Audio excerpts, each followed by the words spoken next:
Saat kerumunan semakin mendekat, Yesus menyembuhkan anak laki-laki bisu tuli tersebut. Iblis itu terusir dengan kejang-kejang dan meninggalkan anak laki-laki itu seperti telah mati. Yesus memegang tangan anak laki-laki itu, mengangkatnya, dan anak laki-laki itu bangun.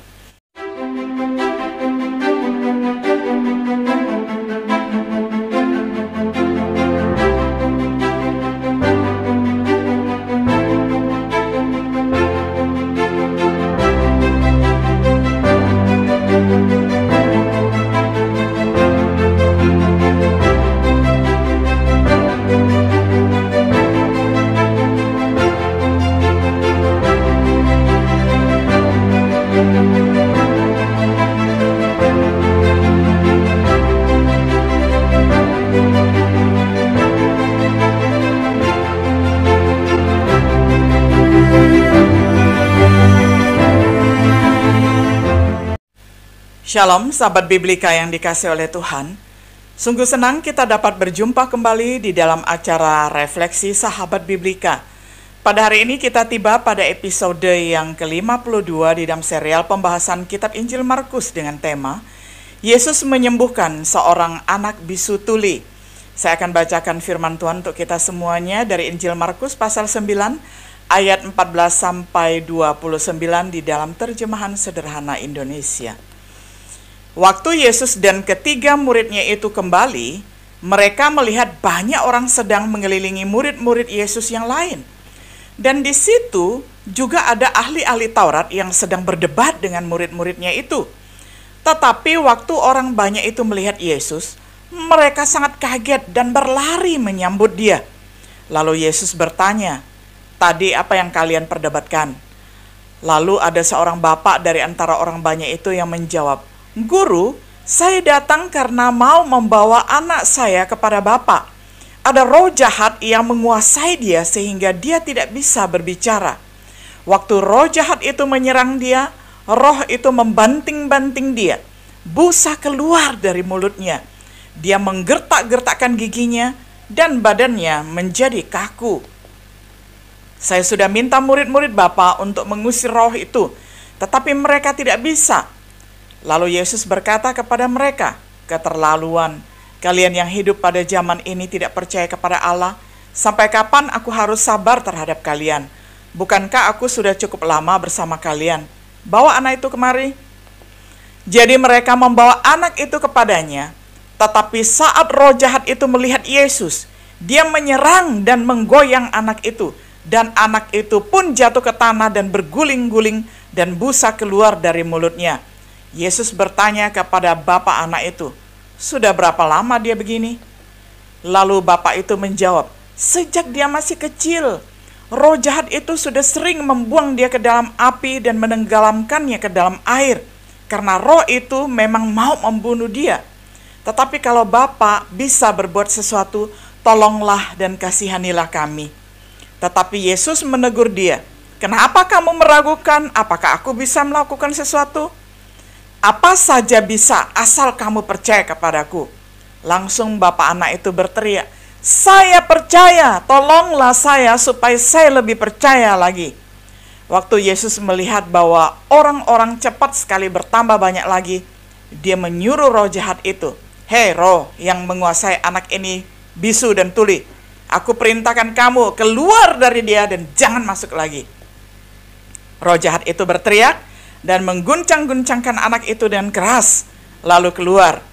Anak itu kelihatan seperti mati. Jadi orang banyak yang menyaksikannya berkata, "Dia sudah mati." Tetapi Yesus memegang tangan anak itu dan membantunya berdiri. Waktu Yesus dan murid-muridnya sendirian di dalam rumah, mereka bertanya kepadanya, "Kenapa kami tidak bisa mengusir roh jahat itu?" Lalu jawab Yesus, "Roh jahat sejenis ini hanya bisa diusir dengan berdoa." Sampai sedemikian jauh pembacaan firman Tuhan dari Injil Markus pasal 9 ayat 14 hingga ayat yang ke-29. Sahabat Biblika yang dikasihi oleh Tuhan, begitu turun dari gunung setelah mengalami peristiwa transfigurasi dengan ketiga muridnya, Yesus menemukan murid-murid yang lain terlibat di dalam kontroversi perdebatan, dikelilingi oleh banyak orang, berselisih dengan ahli Taurat. Kontroversi tampaknya melibatkan upaya penyembuhan yang gagal terhadap seorang anak laki-laki yang bisu tuli, yang sejak kecil rentan mengalami kejang-kejang, yang ayahnya sangat ingin dia sembuh, yang tidak dapat disembuhkan oleh murid-murid Yesus. Kisah mukjizat ini adalah salah satu yang paling rinci di dalam Injil. Dari situ kita bisa mendapatkan pelajaran berharga, tetapi juga harus berhati-hati untuk tidak melakukan penerapan yang salah. Mari kita mulai dengan memeriksa yang pertama, narasi. Kegagalan murid. Yesus menemukan murid-muridnya terlibat di dalam kontroversi perdebatan dengan para ahli Taurat. Tampaknya terkait dengan ketidakmampuan mereka untuk menyembuhkan seorang anak laki-laki yang bisu tuli karena dikuasai oleh roh jahat. Yesus menegur murid-muridnya karena kurangnya iman mereka. Saat anak laki-laki itu dibawa kepada Yesus, dia terguncang-guncang yang disebabkan oleh roh jahat.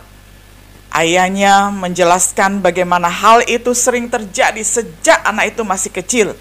Ayahnya memohon belas kasihan jika Yesus dapat menolongnya. Ini adalah suatu adegan yang kacau, tampak para murid frustrasi dan ayah yang emosi. Keberhasilan juru selamat. Yesus menanggapi permohonan ayahnya. Tetapi kalau Bapak bisa berbuat sesuatu, tolonglah dan kasihanilah kami. Lalu dia juga menjawab, saya percaya, tolonglah saya supaya lebih percaya lagi. Saat kerumunan semakin mendekat, Yesus menyembuhkan anak laki-laki bisu tuli tersebut. Iblis itu terusir dengan kejang-kejang dan meninggalkan anak laki-laki itu seperti telah mati. Yesus memegang tangan anak laki-laki itu, mengangkatnya, dan anak laki-laki itu bangun. Yesus secara pribadi memberitahu para murid tentang alasannya kegagalan mereka. Yesus menjelaskan perlunya doa di dalam kasus seperti ini. Banyak manuskrip menambahkan kebutuhan akan puasa juga. Kejadian tersebut diakhiri dengan kesempatan mengajar bagi muridnya dengan tenang. Catatan mukjizat ini memberikan wawasan tentang peran iman, doa, dan bahkan puasa. Tetapi kita harus berhati-hati dalam memahami apa yang Yesus ajarkan. Aplikasinya, sebagai catatan, kita perlu menghindari penyalahgunaan. Sangat menggoda untuk menggunakan kata-kata Yesus secara terpisah, terutama frase, semua hal mungkin bagi dia yang percaya, yang sebagian telah dipahami secara harafiah tanpa kecuali, memberi banyak orang harapan palsu, menghancurkan proses iman. Perhatikan konteksnya. Segala sesuatu mungkin, tetapi harus sesuai dengan kehendak Tuhan. 1 Yohanes 5 ayat 14. Misalnya, pergumulan Yesus di Taman Getsemani, 3 kali Yesus mengatakan, jikalau boleh, kiranya cawan ini berlalu daripadaku, tetapi bukan kehendakku, melainkan kehendak-Mu, yakni kehendak Allah yang jadi. Lalu juga dengan permohonan Rasul Paulus tentang pergumulannya ada duri di dalam dagingnya, Paulus juga memohon sebanyak 3 kali. Tetapi kehendak Tuhan adalah tidak melepaskan duri itu. Seperti yang dikatakan seorang saudara, segala sesuatu mungkin, tetapi mereka harus ada di dalam daftar kehendak Tuhan. Beberapa hal tidak mungkin jika diminta dengan tidak benar. Untuk alasan egois misalnya, dan untuk alasan penyalahgunaan di dalam berdosa, itu pasti tidak akan dikabulkan. Meskipun tidak menaati perintah-perintah Allah, dan kata-kata Yesus memerlukan izin dari Tuhan dan ketaatan kita kepada Tuhan. Prinsipnya adalah pentingnya iman. Iman tidak dapat diremehkan. Iman seperti itu tumbuh melalui firman Tuhan. Tidak ada salahnya berdoa, Tuhan saya percaya, tolonglah saya yang kurang percaya ini. Tetapi tanggapan terhadap iman selalu tunduk kepada kehendak Tuhan, seperti Yesus di Taman Getsemani dan duri di dalam daging Rasul Paulus. Kekuatan doa, iman kita meski penting tidak selalu cukup. Tuhan harus terlibat, karena hanya dengan Dia segala sesuatu mungkin. Jadi ada saatnya iman harus digabungkan dengan doa. Tetapi juga tanggapan terhadap doa tunduk kepada kehendak Tuhan. Ini adalah prinsip yang benar-benar harus diperhatikan sehingga kita tidak gegabah di dalam kehidupan kita. Sering sekali saya melihat praktek ada begitu banyak orang seolah-olah memaksa kehendak Tuhan harus tunduk kepada kehendaknya. Ini adalah pola yang salah. Yang benar adalah marilah kita menyesuaikan kehendak kita dengan kehendak Tuhan, karena rancangan kita bukan rancangan Tuhan. Peran puasa. Puasa sering digabungkan dengan doa untuk mendatangkan perkenanan Tuhan. Puasa berfungsi untuk merendahkan diri di hadapan Tuhan. Kerendahan hati seperti itu lebih cenderung mendatangkan kemurahan Tuhan. Jadi orang sering melayani Tuhan dengan berpuasa dan berdoa. Iman, doa, dan puasa bekerja bersama bisa mencapai lebih banyak jika itu sesuai dengan kehendak Tuhan. Sebagai kesimpulan, banyak orang salah menafsirkan kata-kata Yesus. Jika Anda percaya, Anda akan menerima. Sering sekali ini yang diajarkan oleh Injil Kesehatan dan Injil Kemakmuran. Jadi ini tidak alkitabiah.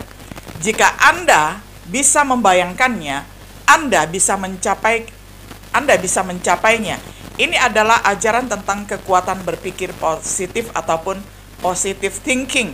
Ini tidak sesuai dengan ajaran firman Tuhan. Tetapi mereka gagal untuk mengambil kata-kata Yesus dalam konteks keseluruhan dari Alkitab. Apa yang kita cari harus sesuai dengan kehendak Tuhan. Apa yang kita cari tidak boleh untuk tujuan yang egois. Di sisi lain, banyak orang yang tidak sepenuhnya menghargai pentingnya iman kepada Tuhan, kekuatan berdoa kepada Tuhan, peran puasa di dalam pelayanan pada Tuhan. Dengan bantuan firman Tuhan, kita bisa lebih tahu apa yang sesuai dan kehendaknya.